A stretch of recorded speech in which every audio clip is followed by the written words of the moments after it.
Hi అండి, welcome to Krishna Sita YouTube channel. ప్రతి ఊరికి కూడా ఒక గ్రామ దేవత అంటూ ఉంటుందండి. మా పక్కనే ఉన్న జవనపల్లి గ్రామంలో మారమ్మ తల్లి అమ్మవారిని అయితే తీశారండి. ప్రతి సంవత్సరం కూడా ఇదే నెలలో మారమ్మ తల్లి అమ్మవారిని తీసి సంబరాలైతే చేసి జాతర అనేది జరుపుతారండి. అలానే గ్రామదేవత అనేటప్పటికీ ప్రతి ఇంటికి పండగే కదండి. గ్రామదేవత పండగ అంటేనే ఊరంతా పెద్ద కన్నుల పండుగే కదండి. వారు చేసే చక్కని నృత్యాలు చూసారండి.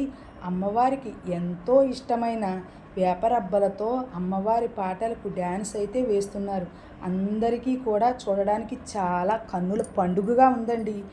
చల్లగా చూడమని అందరూ అయితే అమ్మవారిని ప్రతి ఒక్కరూ అయితే ఊరు వాడ బాగుండాలని కోరుకుంటారంటండి. వీడియో నచ్చితే please like, subscribe Krishna Sita YouTube channel.